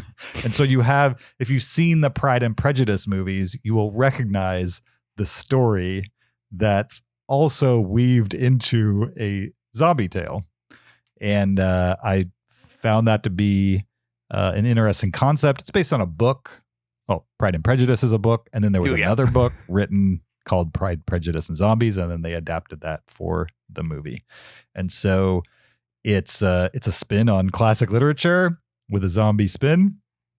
And I never read the Pride and Prejudice or the Pride and Prejudice and zombies, and I expected absolutely nothing from this movie. And what I got is like a super fun, unique zombie movie that does not take itself seriously, but not in an annoying way, in like we're just here to have fun with this. We're not going to overdo it by being incredibly silly, nor are we going to overdo it by making this a serious affair when really what we're doing here is not serious type of thing. To me, it has a perfect tone. Also, Matt Smith, who played one of the Doctor Who's, plays a character in this that kind of steals the show. He's super funny in the movie. I laughed throughout it at him, and I don't particularly think of him as a funny person, and yet his character in this movie caught me, and it's one of the most memorable elements of the movie. And it also has a great cast. If you ever watched Downton Abbey, it has Lily James. She plays the youngest daughter from Downton Abbey. This is the movie she left Downton Abbey to make. Probably not a great career decision because it didn't do very well, but I enjoy it a lot. It's my number 5 favorite zombie film. Lily James is one of the daughters in Downton Abbey? I believe so, unless I got that name confused. I think, wasn't she, I thought she played a cousin. Might be a cousin. Okay. I thought she was the youngest daughter, and then the cousin comes in because she leaves the show and they needed like another young person. I think it's the other way around. I think the youngest daughter left the show, and then they bring Lily James, the cousin, in. I don't know. But she's definitely on, or not Game of Thrones. She's definitely on Downton Abbey. So I agree with you on that. She's Lady Rose Aldridge. And what's the name of the family? Is their last name Grantham? So yeah, maybe she's not a direct daughter. Yeah, she kind of acts like the daughter. Maybe that's where I got that from. Yeah, I think the youngest daughter. I mean, spoiler alert for Downton Abbey: the youngest daughter dies. The actress leaves the show, and then they brought in Lily James, right, as the cousin to fill that role, I believe. Oh, so she wasn't the original daughter; she's the cousin. Yeah, it's been a while since I've seen Downton Abbey, obviously.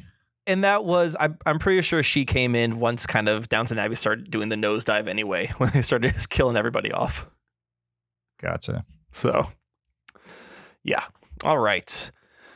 My number 4, I got to go with the original here, and this is Night of the Living Dead, 1968 by George Romero. This is the zombie movie. This is the movie that kicked it all off. And it's good. I think it holds up. I mean, it introduced a lot of the tropes that we see. So we've got, these are slow moving zombies. The bite is what passes it.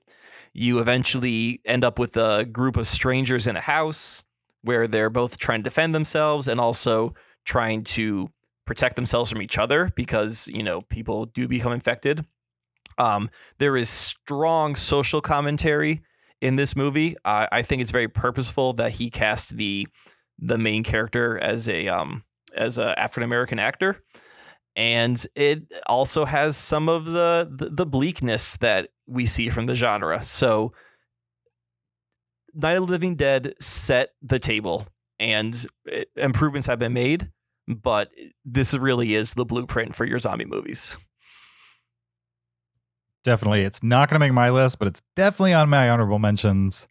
The only note I had is George A. Romero's classic, what every modern zombie movie is based off of. Yep. This is it. Right. So if you're trying to be a completionist, get a full breadth of the genre itself, this has to be on your watch list if you haven't seen it. Because even if you watch it last, you're going to be like, oh, all these other movies took that from this. They may be spun it here or there, but it's all from this, essentially. Yeah. So much of it was right from this movie. Definitely. My number 4 is from 2004. It's Zach Snyder's Dawn of the Dead remake, which loses a little bit of the commentary from the late 70s Romero version, but it replaces it with a lot of modern filmmaking and faster moving zombies. They're not fast moving zombies, but they're faster moving zombies. And some campy silliness, like the baby scene people point to. I don't know if you've seen this, but there's a scene where a zombie baby is born in the mall. And so Zack Snyder loves zombie babies, doesn't he? He does. Yeah. It's a recurring theme, I guess, at this point. I guess so. Yeah. But this is the Zack Snyder that I like.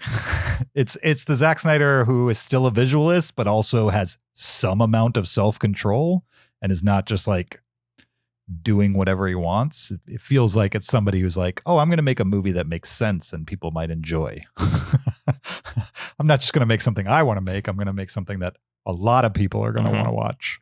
And so he made this. And it also has an after the credits scene, which cuts to first person sequence, which predates Wreck as like a first person zombie horror movie. And I remember reading that the guy who directed Wreck saw Dawn of the Dead in 2004, saw that closing credits and said, why isn't this a movie? And then made his own. A couple movies later, he had a trilogy. So my number 4, Dawn of the Dead. Should I see Dawn of the Dead? This version? Yeah, I think so. Okay, I should. All right. It's like I said, you're going to lose some of the consumerism, but it's absolutely Zack Snyder restrained in all the best ways. Like the things you like about Zack Snyder, those are going to be done really well in this, and all the things you don't like just don't exist in this world. In the world where he makes this and then continues to make movies like this, it's a world I'd rather live in than the one we currently live in. As far as Zack Snyder is concerned. If I change anything about the world I live in, it's the Zack Snyder output. Right, exactly. My number 3 is the previously mentioned Zombieland from 2009. And like you mentioned, Jesse Eisenberg is in this, Woody Harrelson, Emma Stone, and Abigail Breslin, amongst others. There is a great cameo in this movie, which I'm not going to spoil, even if you, because it's worth not knowing it's coming. But I would say this is a fun zombie movie, where they're definitely leaning more on the humor, the action, and the witty banter of the group, and less on the how terrifying are zombies. Mm-hmm. Yeah. You mentioned the opening scene with Jesse Eisenberg and the girlfriend in the apartment. He also has these great rules that we learn about throughout the movie, which I think are cleverly used and referenced. And do you also remember the opening credit sequence to this movie? Yeah. So the opening credits, the slow-mo, I think this is what Zack Snyder has been trying to do his whole career, but hasn't pulled off. Because the opening credits are basically you're watching the world fall apart in slow-mo. They're little vignettes of like, a girls' soccer team, but all the girls are now zombies and they're chasing all the soccer moms in their minivans and things like that. But the whole thing is set to Metallica's For Whom the Bell Tolls. Mm-hmm. And I want to say it is as long as the song itself. Like it's a good 3-minute sequence. It's pretty long. Yeah. I almost just want to go on YouTube and watch that right now. But it sets the tone for the movie, and the movie sticks to that tone. I think it's a good setup, and it keeps it going throughout. You have your cliches, and they work with that, but it's really about hanging out with these characters. Yeah. It's really good, and it's a decent entry into zombie movies. Like if they're not really your thing, I think Zombieland has enough of various elements and a good tone. Like if you enjoy the zombie action part of it, you could go that direction. If you just enjoy the silliness of the comedy, there's a direction to go there as well. Once you get done with it, for sure. My number 3 is from 2008. It's a movie I've mentioned before because it's on my top 400 somewhere. I forget exactly where, but Pontypool. Which is you awesome. have recommended this one to me. Yes. Of any of these movies, this one and my number one are my top recommendations to you personally, and probably to anybody that's listening to a top 10 list of zombie movies. If you haven't seen my number one and my number three, they're probably the most rare of any of them. By rare, I mean lesser known. But Pontypool from 2008 takes place in a radio station. And this guy is on the air. It's the middle of the night. He's a talk radio guy who just kind of talks for 4 hours, right? He occasionally cuts to the weather guy up in the chopper and, takes calls from callers and works the 11 to 3 a.m. shift at the local radio station. And he's been doing radio all his life, and he has like the perfect voice for it. Played by Stephen McHattie, who has been in a ton of movies, although you wouldn't know it because he's always like a background player, basically. Like he was in 300. He's like one of the townsfolk in 300, and like just all these movies that you wouldn't even imagine he's actually in. He's just never a speaking character for some reason. He's a longtime Canadian actor. Anyway, so he plays the lead in this movie. And then, of course, over the course of the night, zombie apocalypse is happening outside the radio station. So the callers that are calling in, the tone changes from like just the weirdos that would call from 11 at night to 3 in the morning to like people being like, what's going on? My husband walked out he heard a noise. He walked outside and now I can't find him. And there's people running around in the streets. It's scaring me. Do you know what's going on? Type of thing. Or I can't get through 911. So I called you type of thing. And so he starts getting these reports, and he, as a late night guy, thinks they're pranks, right? Because that's what happens to the radio guy in that shift.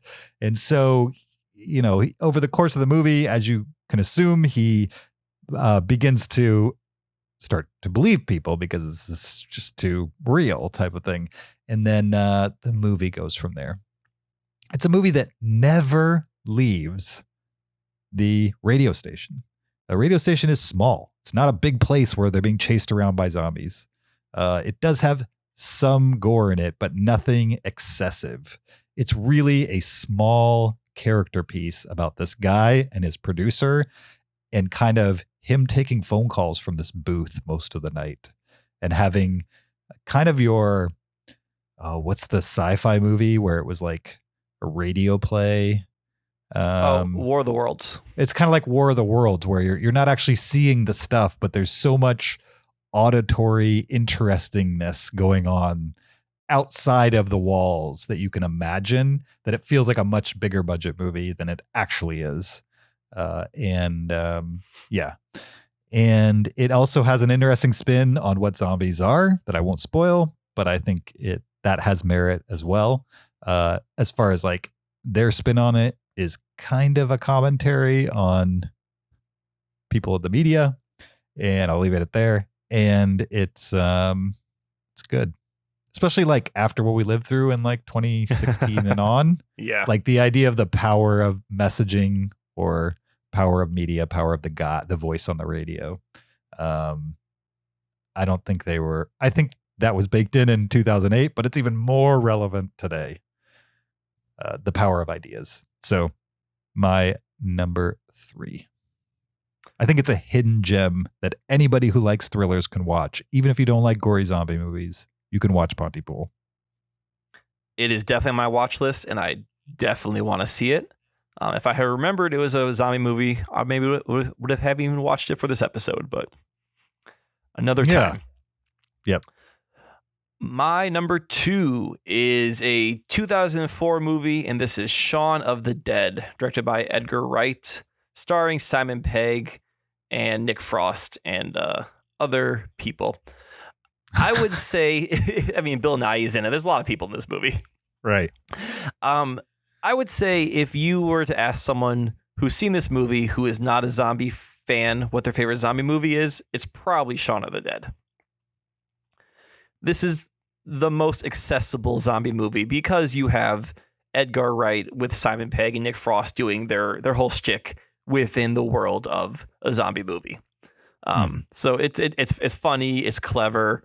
It's got sequences, sets, and music, kind of everything you would expect from an Edgar Wright movie. There is some gore in it. There is some of the zombie tropes to expect, but it is nothing outrageous. And I think it's just a really fun time.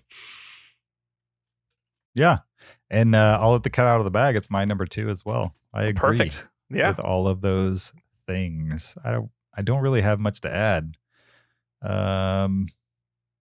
I mean, the only thing original about it is that it's a comedy. Yeah.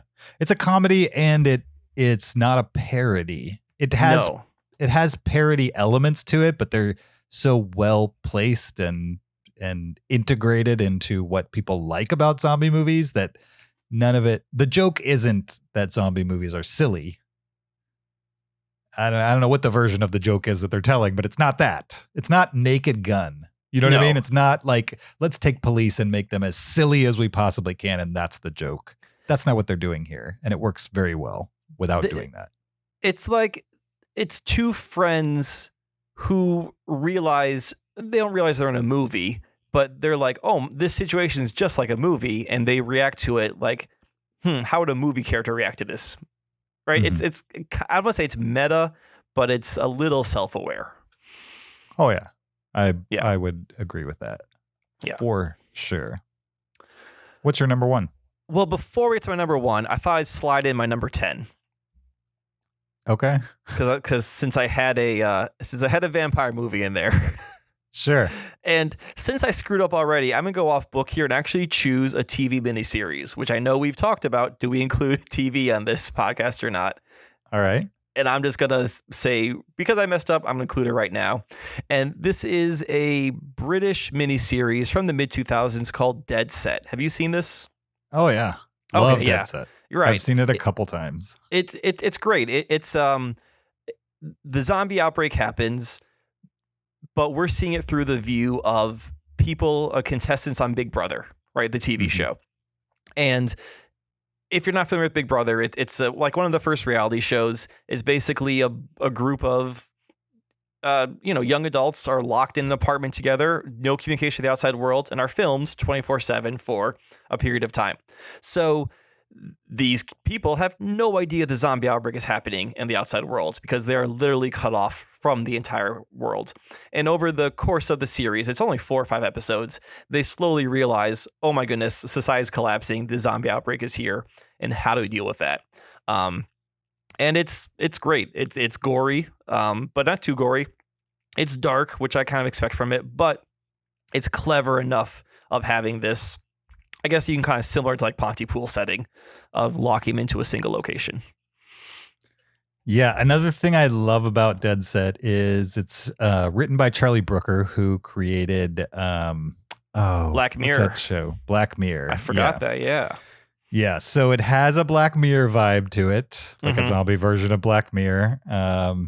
And also the way they film, I wish they would do this in the US so badly because I'm a big Brother fan. It's definitely my reality show guilty pleasure. I've seen every season of Big Brother from season 2 on. So like 20 years wasted of watching Big Brother. But I enjoy it unashamedly. But so in the UK, which is where Dead Set is set, they had a version of Big Brother. And when they made Dead Set, they used the actual Big Brother set.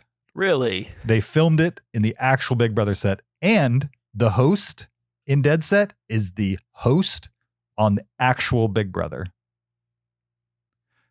She's not an actress. No. They were just like, hey, if we're going to do a version of this, would you be interested? And she's like, oh, we get to run around and have like a realistic zombie miniseries set in our set. Of course, I'm going to be the host as long as I get killed by a zombie, like in the first episode.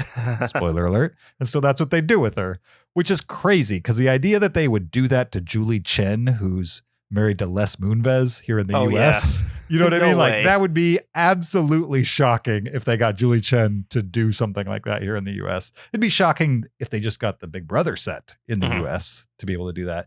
And then if you remember at the beginning of the movie, of the miniseries, There's like a couple contestants in a waiting room. A bunch of them get dispatched. Those are actual Big Brother contestants that that are like super contestants that fans knew that they hired to be in the miniseries, and then they killed them off like pretty early in the series. That's but fun. I thought all of that was really cool that like they went the extra mile to make it feel realistic to actual real life when it comes to Big Brother.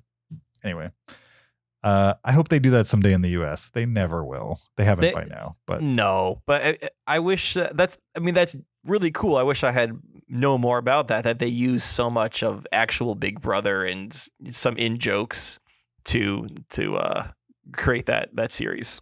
Yeah, definitely. That'd be great. I'll do my number one.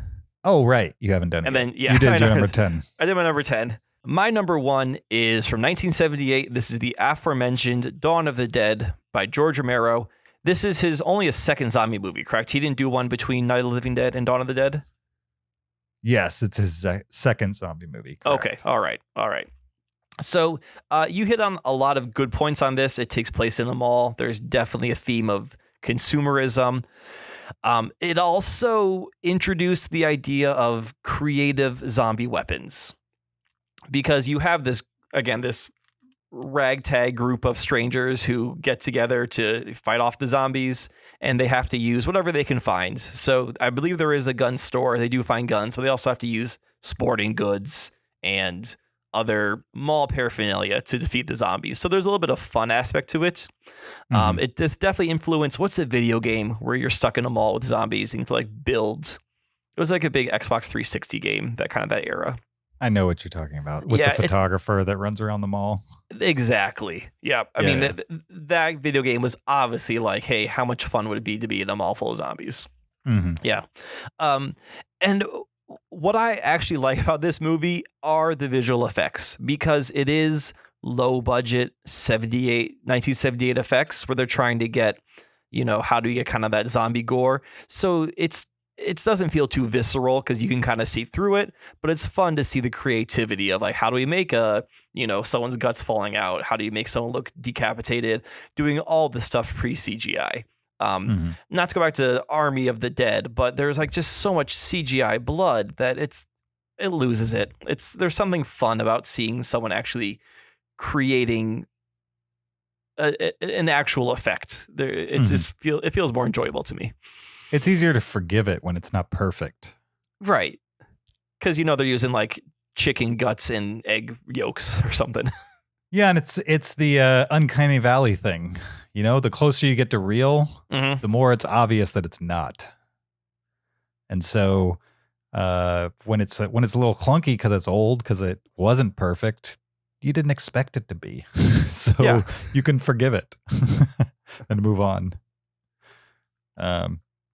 Great pick. Yeah, I would not argue with that pick as a number one any day of the week for sure. My number one's from 2004, same year as Shaun of the Dead, and it's a French movie that I've mentioned before titled They Came Back. That's the English version. I think it's originally titled Le Revenant. I've heard of the Return. I've heard of that version, yeah. That title. Right. The Returned, which eventually became a French television show that went 2 or 3 seasons. The French television show is also very good, but the movie started it all. That's why it's my number one. It's a very different zombie movie than what you come to expect from zombie movies, in that there's no traditional zombies in it. And that's part of the power of it, I would say. I mean, I like good dramas, and They Came Back is just a good drama that happens to have the heart of the zombie problem at its core. So this town that has existed where, you have a town of 10,000 people. People die naturally, right? They die of old age. They die of cancers. They die of accidents over time. Just people die. Right. And so there's a cemetery in this town.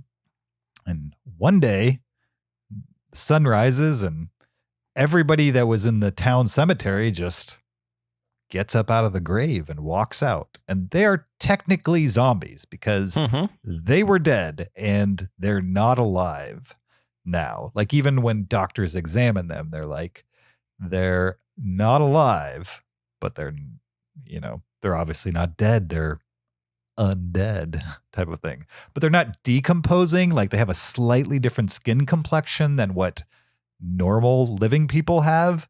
But they're not ghostly or scary or decrepit like your traditional zombies would be. They're just people that are no longer dead, but they're also not alive. And so, as you can imagine, mind still work as normal. Their mind is working, but it's different. Okay. Type of thing.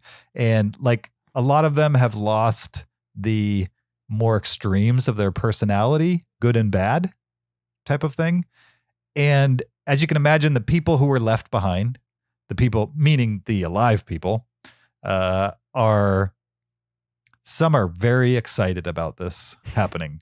Like if you were a mother and father who lost your child at 8 years old to an accident, and the child rose out of the grave and is the same age as it passed away, and it's only been 3 or 4 years, you're excited about this. You know what I mean? Like you get your kid back. But if you were married to somebody who died of cancer and you mourned them and it's been 2 decades and you remarried and then they walked out of the grave as if it was the day they died, it'd be very confusing for sure, to say the least, right? Because you're remarried and you're 20 years older. And this person who got out of the grave is not 20 years older.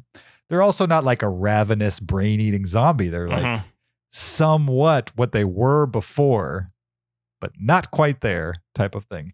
And so a good deal of it is like what the drama would be as you reintegrate these people into town. Like how does that shift the politics of the town? Not the overall politics, but the general politics of the town, and who's going to react well to this, and how those types of things play out. And then there's a little more to it that I'm leaving out that is revealed over the course of the movie. There's definitely a climax to the movie, and it never gets violent or gory. It stays drama. So it's a very interesting twist on the genre because it doesn't stop being a horror movie. It just transitions into like a psychological horror movie, not like a tense one where like, somebody's going to get murdered a la Hitchcock or something like that. More just like psychologically what a horror this brings to some people's lives type of thing. And some people get what they want and then later on figure out it's not really what they should have gotten. You know what I mean? It's not it's careful what you wish for type of thing. Yeah, right. At first you think having my loved one back is great, but time and space and things have changed, and right. And they've come back, but they're not who they were because they're not who they were type of thing. So, if you hate zombie movies because of the zombies, well, watch They Came Back. I'm not saying you will then like zombie movies because of the zombies, but you'll at least get to see the concept in a completely different context. And I think with the concept in a completely different context, away from the gore or the running from biting things and all of those things that some people just don't, it's not their thing. This is not that, but yet it's still a zombie movie. And I like that, and I think it's very well executed. The TV show is basically the exact same concept, except you just get to explore the characters a lot more because it is a TV show. And there's just more time to spend with characters. So it's equally good, maybe even better, because you get to spend more time with the characters. So when things actually start happening, you're like really invested. And with Le Revenant, the TV show, they spent like 1.5 to 3 years between each season. So they were not just pumping out stories for story's sake. They were making them as the story was done, which is how prestige television in France is done. Evidently, they're not as concerned with ratings as we are here in the U.S. Yeah, I think that's kind of a European thing of like, I'm going to release my series when I'm ready, and I only have got 4 story ideas, but they're going to be 4 great story ideas or episodes. Right. Yeah. Yep. Definitely. But watch They Came Back, and if you love that, transition to the TV show. I guess my recommendation. I remember you discussing this on our Forgotten Films of 2004. This conversation is coming back to me. So Sure. the fact that it's come up twice now, I might have to actually check it out. Oh yeah, it's a good one. Some honorable mentions. I will burn through these. Train to Busan, you mentioned. 28 Days Later, you mentioned. Night of the Living Dead, you mentioned. The Battery, 2012. Very tiny zombie movie. Very well done. Movie starts. 2 guys. They're in a post-apocalyptic zombie world. They're walking through the forest because most of the zombies are in the cities. So they're walking from one place to another. They have like a little bit of an argument between them. You're getting a vibe for like who they are, why they know each other, why they're out in the middle of the forest, stuff like that. And then some zombies just kind of come out of nowhere and they barricade themselves in a car. And then the rest of the movie happens and they're just stuck in the car. And these zombies are like, they've surrounded the car. There's like 30 zombies around the car that are just constantly slapping the windows and shaking the car 24/7. And they're like, we're dead. Yeah. We don't have any food. It's in the back of a station wagon. So they're like in the back of a station wagon. They're like, eventually these zombies, they're going to come through the windows at any moment. Like, what's the next move? There is no next move. How do we get out of this type of thing? And so they go from like panic to planning to try things. And then some of those things don't work, and to acceptance that like, this is just the way it is. And it's just this really small drama about these 2 guys that are stuck and you don't really know why they know each other, but you learn over the course. It's really good. And it's just a 2-handed drama that happens to have zombies in it.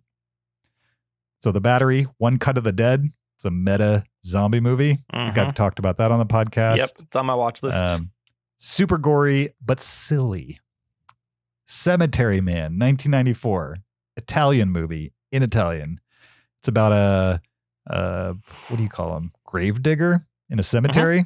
Yeah. Just a guy from town who digs graves, and he discovers a woman who died on her wedding night. So she's buried in her wedding dress and she comes back as a zombie, and he falls in love with her and kind of like keeps her essentially. And it's, you laughed, and that's kind of what the point of the movie. It's an Italian comedy essentially, about this guy who falls in love with a zombie who's constantly trying to eat his brains type of thing. And he's like, so she's not reciprocating. She's still a zombie. She's really slow. And so he can be in a scene with her and keep her mouth away from him while he talks to her and stuff like that. It's silly, but a cult classic. Like, it's a cult. If you look up the list of cult movies from the 90s, this will probably be on the list. Life After Beth, which is an A24 movie that has zombies in it. It stars Aubrey Plaza. She's Beth, who dies, becomes a zombie, and it's a romantic comedy, A24 style. And then finally, Slither, 2006, James Gunn, written and directed, pre-Guardians of the Galaxy. If you like the tone of Guardians of the Galaxy and you want to see that with an R-rated zombie movie, Slither, that's your movie. I did not know Slither was a zombie movie. Yep, it is. I thought it was a creature movie. I mean, zombies are kind of creatures. Like a bug or an alien or a lizard or something like that. It's not slug. A lizard. Okay. Sure. I mean, there's infections happening, so I'm not going to say there aren't bugs involved, but it's a zombie movie. Okay. All right. Where like people get infected and then they try to infect other people in that way. So cool. Well, we went a long time. That was 2 hours. It's a good thing Zach wasn't here. It'd be like a 3-hour podcast. Yeah. Well, we definitely had some asides, some tangents. True. you cut all the Ex Machina talk. That wasn't, I mean, we started the show in earnest a good 15, 20 minutes in. I think we normally have a little banter at the beginning. Sure. Yeah, a little. For sure.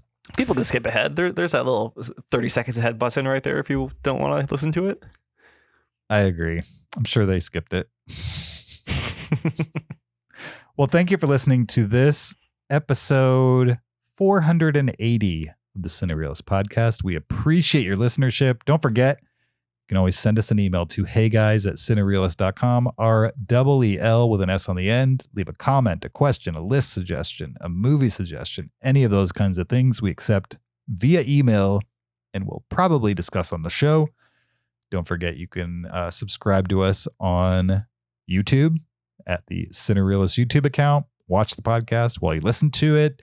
Follow us on Patreon, patreon.com/Cinereelists. Support the podcast, get extra after show audio.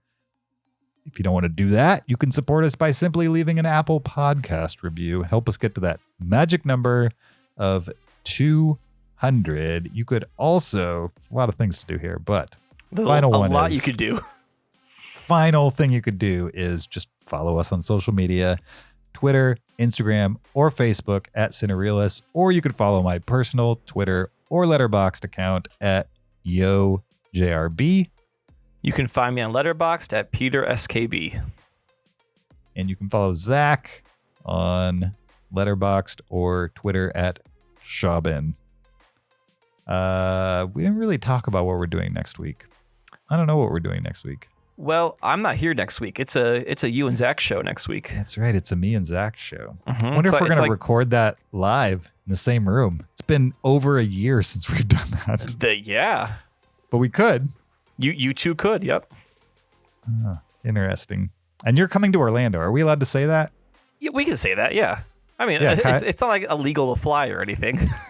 Well, I didn't know. Yeah. Kyle's coming to Orlando, so we're going to record one, all three of us in the same room, which I'm not sure we've done since episode 4. I've been on, we did the Stanley Kubrick one. Yeah. You and Megan were on one too. Oh yeah. And the Megan one where, that was back in 2000. I can't remember when that was. Yeah. Right. But it's been a couple of years since I recorded in the same room as you and Zach. Yeah, you've definitely done more remote than not at this point. Well, yeah, at this point, yeah. I've done nearly a year of remote now, so. Right, for sure. Yeah. I'm looking forward to it. And Zach and I will be solo next week. I'm looking forward to listening. I have no idea what you guys are going to talk about, but whatever it is, I'll be listening in. It'll be like old times where you just can't speak back to us and only yell at your phone. I'll just text Zach in the middle of the day, like on a Wednesday.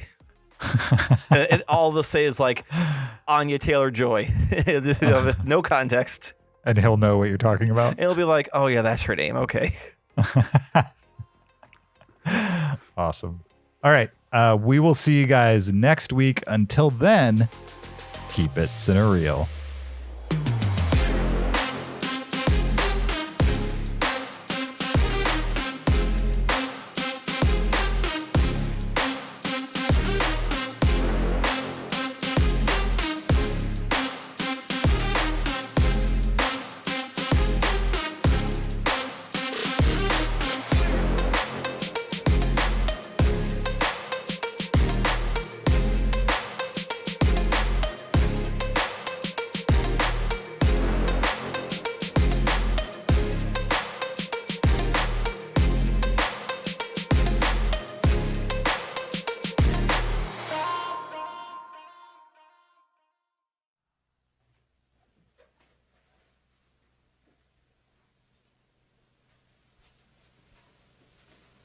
You're still here?